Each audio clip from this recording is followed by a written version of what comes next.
పోరాట పటిమ ప్రజలకు లేనంతకాలం ఈ అక్రమాల సమాజం, ఈ అన్యాయాల సమాజం పెరుగుతూనే ఉంటుంది. కొందరు పెంచుతూనే ఉంటారు. ఇది మాత్రం సత్యం. అన్యాయాలను, అక్రమాలను ఎదిరించటానికి కదలాలి జనం, కదిలి రావాలి జనం. మార్పు తీసుకురావాల్సింది ప్రజలు.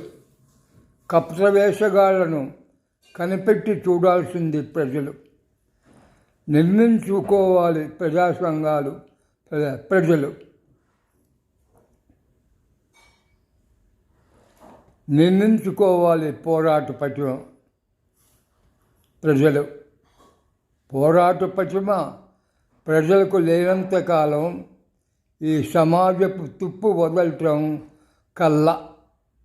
ఉగోర ప్రజాలోచన వేదిక.